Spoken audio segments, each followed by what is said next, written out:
नमस्कार, प्रणाम, आदाब, सत श्री अकाल, जय भीम, जोहार। आप देख रहे हैं पॉपुलर न्यूज और इस वक्त हमारे साथ खास बातचीत में हैं अनिल गौतम, जो कि अंग आंदोलन के प्रणेता हैं। और आज हम इनसे जानेंगे कि बिहार में धीरेंद्र शास्त्री, जो कि एक कथावाचक है, उनके आने से राजनीतिक गलियारों में हलचल सी मच चुकी है। जो सत्ताधारी दल है बिहार के, उन्होंने खुलेआम विरोध किया है धीरेंद्र शास्त्री का। वो बिहार में नहीं आएंगे, इसके लिए उन्होंने पहले से ही विरोध कर रखा था। उसके बाद भी धीरेंद्र शास्त्री, जो कि बागेश्वर धाम के पीठाधीश है, वो यह बिहार आते हैं और उनकी कथा संपन्न भी हो रही है। और जिस तरीके से उनका विरोध किया गया है, और एक तरफ विपक्षी दल के नेता उनकी अगुवाई कर रहे हैं, उनके सारथी बन के गाड़ी के ड्राइवर बन जाते हैं, आरती करने पहुंच जाते हैं। तमाम जो विपक्षी दल के नेता हैं वो लोग वहां पहुंच करके इस पे अपनी राजनीतिक रोटी सेक रहे हैं। चाहे वो पक्ष का नेता हो या विपक्ष का नेता हो, सारे लोग उस पर राजनीति सेक रहे हैं। इन्हीं सब मुद्दों पर जानेंगे आज अनिल गौतम जी से। अनिल गौतम जी, आपका बहुत बहुत स्वागत है। बहुत बहुत धन्यवाद आपको, आपके सारे व्यूअर्स को बहुत बहुत धन्यवाद। आप ये बताएंगे कि जिस तरीके से धीरेंद्र शास्त्री के नाम पे राजनीति हो रही है बिहार में, इसको आप कैसे देख रहे हैं? धीरेंद्र शास्त्री जी के नाम पे जो आज राजनीति चल रही है, ये एक प्रोपेगेंडा है। उनको आधार बना के पक्ष और विपक्ष दोनों अपने अपने मुद्दे पे अडिग है। एक चाहता कि हम धीरेंद्र शास्त्री जी के नाम पर अपना बेड़ा पार कर लें, दूसरा चाहता है कि धीरेंद्र शास्त्री बात तो करे, हम खुल के विरोध भी नहीं करेंगे, लेकिन जनता को दिग्भ्रमित करने के लिए हम थोड़ा सा आवाज़ उठाएंगे। और पक्ष वाले सिर्फ यही किया है।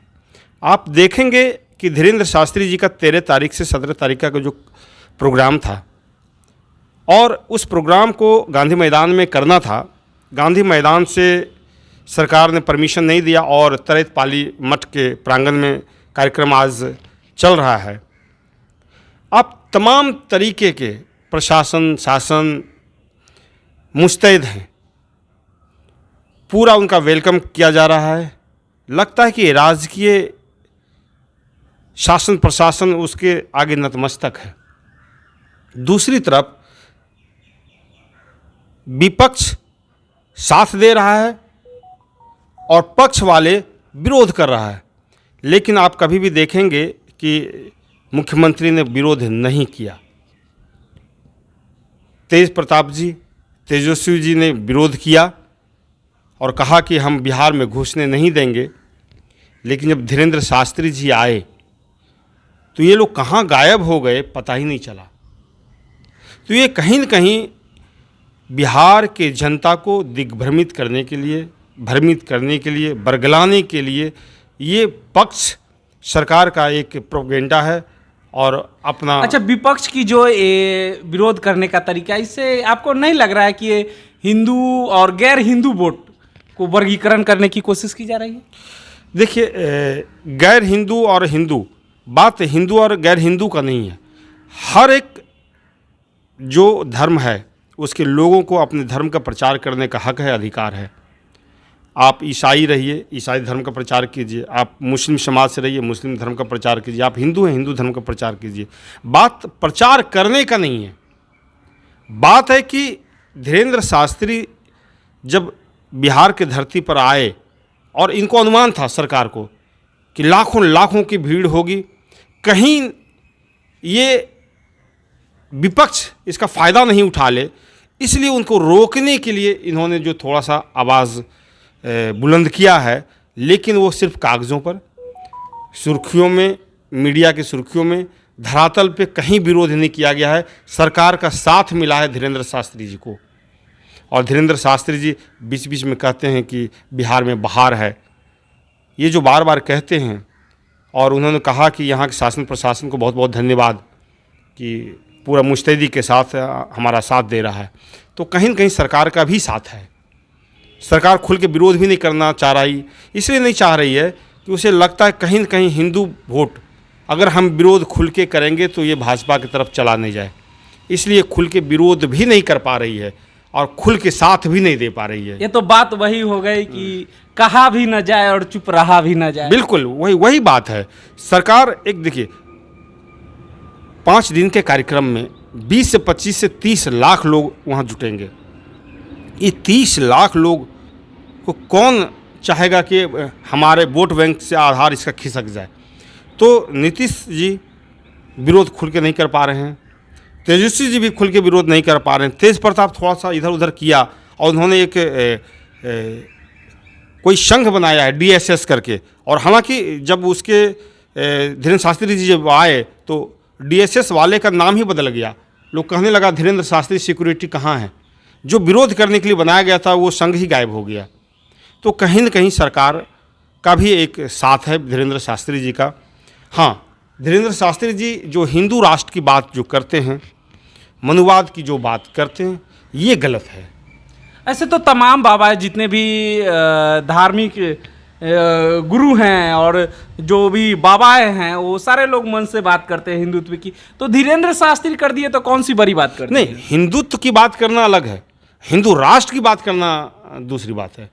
ये गलत है। चूंकि हिंदू राष्ट्र की बात करते हैं तो फिर वही बात आ जाएगी ना कि ब्राह्मण, अगर कोई हिंदू, सुनिए, अगर कोई हिंदू की बात करता है तो हिंदू राष्ट्र की बात क्यों ना करे?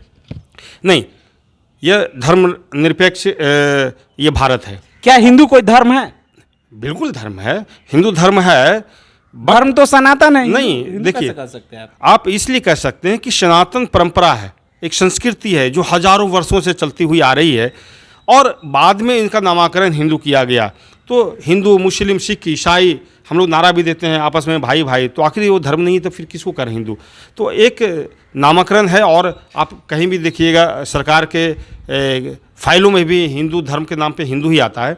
बात हिंदू को नहीं है, हिंदू अपना प्रचार प्रसार करे, बट एक राष्ट्र जो भारत है, जो धर्मनिरपेक्ष है, और उसको ये कह रहा कि हिंदू राष्ट्र बनाएंगे तो हिंदू जो उसका धुरी है, जो उसका स्तंभ है, वो ब्राह्मण, क्षत्रिय, वैश्य और शूद्र, ये 4 स्तंभ पे टिका हुआ हिंदू है। ये असमानता पे टिका हुआ हिंदू है। यह गैर बराबरी जो टिका हुआ है। तो अगर हिंदू राष्ट्र की बात अगर हम करते हैं तो इसका मतलब यह कहते हैं कि ब्राह्मण के अधीन क्षत्रिय रहेगा, क्षत्रिय के अधीन वैश्य रहेगा, वैश्य के अधीन शूद्र रहेगा, शूद्र फिर से सेवा करेगा। ये मनुस्मृति को लागू करने की जो बात की जाती है वही हिंदू राष्ट्र है। यहाँ हर कोई रहे, बराबरी के साथ रहे, अपने अधिकार के साथ रहे, समानता के साथ रहे और सबको आगे बढ़ने का अधिकार मिले, सबको जिम्मेदारी मिले। बट क्या है कि अगर हम जब कहते हैं कि हिंदू राष्ट्र, तो फिर मुस्लिम कहाँ जाएगा, सिख कहाँ जाएगा, ईसाई कहाँ जाएगा? नहीं, अगर आप इस तरीके के हिंदू राष्ट्र का अगर विरोध करते हैं तो आप तो देशद्रोही कहलाएंगे। बिल्कुल, ये होना चाहिए और उस पर FIR भी होना चाहिए। अगर आप हिंदू राष्ट्र का विरोध करेंगे तो उस पर FIR होनी चाहिए। नहीं, हिंदू राष्ट्र की विरोध नहीं, जब हिंदू राष्ट्र की बात करते हैं ये संविधान के खिलाफ बात है। संविधान ने आपको हक नहीं दिया है कि आप हिंदू राष्ट्र की बात करें। हिंदुत्व की बात कर सकते हैं, हिंदू परंपरा की बात कर सकते हैं, हिंदू संस्कृति की बात कर सकते हैं, हिंदू को मजबूत कर सकते हैं, हिंदू को गोलबंद कर सकते हैं, बट हिंदू राष्ट्र की बात नहीं कर सकते। क्योंकि हिंदू राष्ट्र की बात है मनुस्मृति को लागू करने का एक षड्यंत्र, संविधान को खत्म करने का एक षड्यंत्र, और इसका विरोध हम लोग भी करते हैं। तो ये विरोध होना चाहिए।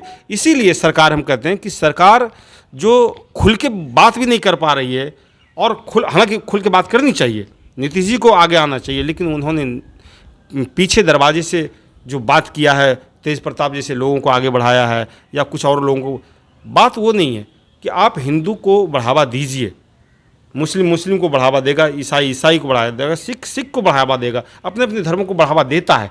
लेकिन जब हिंदू राष्ट्र की बात करते हैं तो कहीं न कहीं आप देश को बांटने की बात करते हैं, संविधान को मिटाने की बात करते हैं।